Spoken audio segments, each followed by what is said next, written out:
लो तो कल के वीडियो में मैंने आप सभी को बताया था कि जो पेंशन कैलकुलेशन का चार्ट है वो मैं प्रोवाइड करूंगा जो रेगुलेशन 1995 के हिसाब से। तो इस वीडियो में आपको वो मिलेगा। साथ ही में आईबीए कैसे पेंशन ऑपरेशन 18 फरवरी को अभी भी रोक सकता है, क्या हर्डल डाल सकता है, वो बात करेंगे। साथ ही में स्पेशल अलाउंस केस 11-12 फरवरी को लिस्टिंग के लिए है, तो उसका कौन सा सीरियल नंबर है, क्या पॉसिबिलिटी से बात करेंगे। तो चलिए शुरू करते। बैंक रिटर्न्स की जो 35(1) रेगुलेशन के हिसाब से जो आपका अपेंडिक्स 1 दिया गया है उसकी कैलकुलेशन का चार्ट इस वीडियो में आपको मिलेगा। साथ ही में एक और चीज इन्फॉर्म मैं कर देना चाहता हूं, एमसी सिंगला केस की जो सुनवाई सुप्रीम कोर्ट में हुई थी उसका वीडियो, पूरा जो सुप्रीम कोर्ट सुनवाई का वीडियो है 28,000 लोग देख चुके हैं, चैनल पर जाकर देखना मत भूलिए। साथ ही में जो आरबीआई के फॉर्मूला के हिसाब से जो पेंशन की कैलकुलेशन है वो यहाँ पे 30,000 लोग देख चुके हैं, तो आप जाकर यहाँ पे जो देख सकते हैं वो भी चैनल पर आपको वीडियो मिल जाएगा। अब चलिए बात कर लेते हैं, एमसी सिंगला केस की 18 फरवरी को सुनवाई होगी, तो कैसे आईबीए हर्डल डाल सकता है, क्या पॉसिबिलिटी से, वो मैं थोड़ा आपको बता देता हूं। 18 फरवरी की सुनवाई में देखिए दोनों पार्टी यहाँ पे कैलकुलेशन अपने साइड से सबमिट करेंगे। जैसे कोर्ट ने बताया 3 अलग अलग कैलकुलेशन का ही है कि 1986 से 87 के जो रिटायर्स है उनकी, 87 से 2003 की और 2003 के बाद 2026 तक की जो कैलकुलेशन है वो तीनों सबमिट करनी है दोनों पार्टीज को, वो सबमिट करेंगे।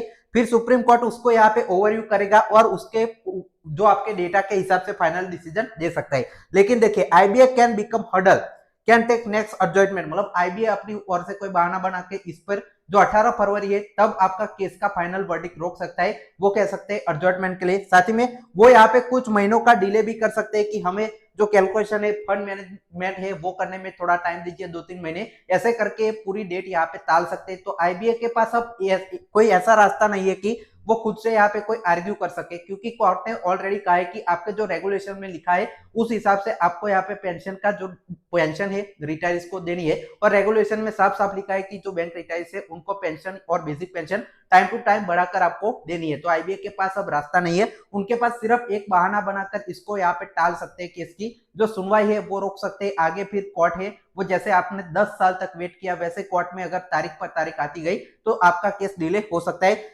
जो केस आपका कंटिन्यूअसली हियरिंग होगा तो आपके जो रिटायर्स के फेवर में पूरा फैसला यहाँ पे आ जाएगा। तो 18 फरवरी की जो पॉसिबिलिटीज है वो हमने देखी। अब साथ ही में देखिए बहुत सारे लोग स्पेशल अलाउंस केस के बारे में पूछ रहे हैं, तो जो आपका के जो आपके कालिया का केस है और साथ ही में बहुत सारे स्पेशल अलाउंस के केस एक साथ यहाँ पे सुप्रीम कोर्ट में फाइनल हियरिंग के लिए लगे हुए हैं कि आपका जो स्पेशल अलाउंस का बेनिफिट है बैंक रिटायर्स के पेंशन में भी मिलना चाहिए, सिर्फ रेगुलर एम्प्लॉयज को नहीं मिलना चाहिए। तो उस केस की जो हियरिंग है वो यहाँ पे जो लिस्ट आपकी वीकली लिस्ट आई है 11 और 12 यहाँ पे जो फरवरी की, उसमें 173 नंबर पर है। जैसे एमसी सिंगला केस यहाँ पे 97 नंबर पर था, फिर भी ये टॉप 20 में आके सुनवाई हुई, उस वैसे ही ये 173 नंबर पे है। तो होप कर सकते हैं कि आपका ये मामला भी टॉप 20 में आता है। इसकी जो भी लिस्टिंग अभी आपकी डेली लिस्ट आना बाकी है, जो भी आएगी मैं आपको सबसे पहले प्रोवाइड करूंगा। उसके लिए आपको इस चैनल को सब्सक्राइब करके जरूर रखना है। अब चलिए बात करते हैं जो आपका रेगुलेशन 35(1) के हिसाब से आपकी जो कैलकुलेशन है वो क्या है। तो ये पूरा मामला क्या है वो मैंने कल ऑलरेडी आप सभी को समझाया, फिर भी एक ब्रीफ ओवरव्यू दे देता हूं कि आपका सुप्रीम कोर्ट है वो बैंक एम्प्लॉय पेंशन रेगुलेशन 1995 के हिसाब से जो बैंक जो आपके पेंशन है वो कैसे देनी है वो सारी चीजें इसमें डिफाइन है। तो वो आपका सुप्रीम कोर्ट ने यहाँ पे मांगा था कि बेसिक जो आपका basic pension and additional pension whenever applicable shall be updated as per formula given appendix 1, मतलब ये साफ साफ सभी को 2003 में गवर्नमेंट ने कहा था जितने भी बैंक के रिटायर एम्प्लॉयज है उनके लिए ये आपका लागू होना चाहिए। तो उस हिसाब से आपकी जो कैलकुलेशन है वो हम इस वीडियो में करेंगे, और इसकी जो सारी डिटेल्स है मैंने आपको बताई थी कि कैसे ये रूल आपका अप्लाई हुआ, कल के वीडियो में जाकर देख सकते हैं। अब अपेंडिक्स 1 की कैलकुलेशन क्या है, उसमें क्या है यहाँ पे अलग अलग चीजें लिखी गई है, कैसे कैलकुलेट यहाँ पे पेंशन आपको करनी है। तो देखिए अपेंडिक्स 1 यहाँ पे आप देख सकते हैं, उसमें कैलकुलेशन की जो आपकी ट्रिक है वो बताई गई है। तो देखिए 50% ऑफ फर्स्ट 1000, फिर यहाँ पे 45% ऑफ 500 और 40% यहाँ पे 1500 एबीसी की जो 1986 से 7 तक की जो कैलकुलेशन है, और उसके बाद के जो है उनका 50% ऑफ 10 जो एवरेज मंथ 10 महीने की एवरेज जो आपका बेसिक प्लस डी है और उसका जो एवरेज लेंगे और वो सैलरी आएगी वो आपका बेसिक पेंशन यहाँ पे माना जाएगा बाकी सभी एम्प्लॉयज के हिसाब से,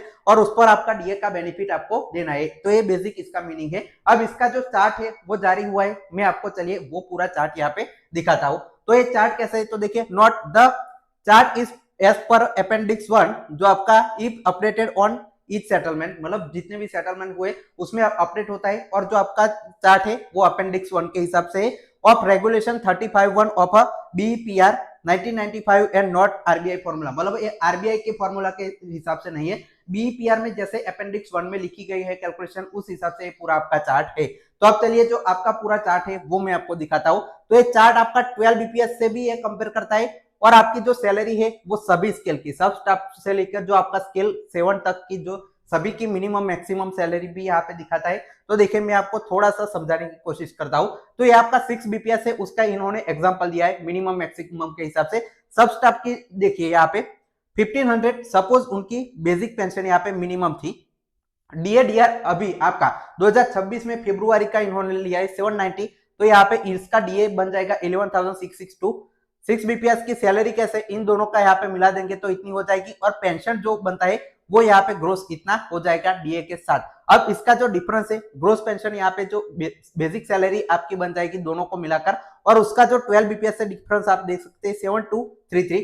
ये पूरा जो चार्ट है वो आपको मैं शेयर करूंगा हमारे टेलीग्राम चैनल पर। 6 बीपीएस 7 बीपीएस का है, तो हमारा टेलीग्राम चैनल का लिंक आपको डिस्क्रिप्शन में मिल जाएगा, वहां पर मैं पूरा चार्ट आपको जो शेयर करूंगा, जिससे आपको इजीली ये सारी चीजें आप देख पाएंगे और आप सभी को ये समझ भी आ जाएगा। अब वैसे ही 8 बीपीएस 9 बीपीएस का पूरा कैलकुलेशन इस चार्ट में यहाँ पे दिया गया है, और उसको भी 12 बीपीएस से यहाँ पे कंपेयर किया है जो बीईपीआर 1995 के हिसाब से। तो ये भी पूरा जो पीडीएफ है मैं आपके साथ यहाँ पे शेयर करने वाला हूँ। अब इसका एक और एग्जांपल देखिए, इसमें आपको थोड़ी सी कंफ्यूजन हो सकती है पूरे चार्ट में, तो एक और एग्जांपल का वीडियो में आपके लिए लेकर आऊंगा, जिसमें आरबीआई के फॉर्मूला के हिसाब से क्या डिफरेंस है और बीईपीआर 1 में क्या डिफरेंस है, और साथ ही में सेंट्रल गवर्नमेंट का भी जो पेंशन ऑपरेशन है वो भी इससे रिलेटेड है। तीनों का कंपैरिजन का एक वीडियो में आप सभी के लिए लेके आने वाला हूं, जिसको आपको देखना है तो इस चैनल को सब्सक्राइब करके जरूर रखिए। साथ ही में 12 बीपीएस का भी इन्होंने कंपेयर किया है, तो आप 12 बीपीएस का बेसिक पेंशन ये अभी 25% चल रहा है डायरेक्ट, तो सैलरी इतनी बन जाएगी, और उसका आधा यहाँ पे जो ग्रोस पेंशन है वो इतना आपको बनेगा। ये सारी चीजें यहाँ पे इन्होंने 12 बीपीएस के हिसाब से सारी कैलकुलेशन है वो यहाँ पे state bank of Missouri pension community है, उन्होंने पूरा जो कैलकुलेशन है वो प्रोवाइड किया है। तो ये कैलकुलेशन बहुत सारे लोगों को चाहिए थी, तो मैंने यहाँ पे प्रेजेंट किए। इसके अलावा जो कैलकुलेशन एक्चुअल करके मैं एग्जांपल आपके लिए यहाँ पे पेश करने के लिए लाऊंगा एक और वीडियो। तो आप ऐसे ही वीडियोस देखने के लिए इस चैनल को सब्सक्राइब जरूर करें। Final thanks for watching.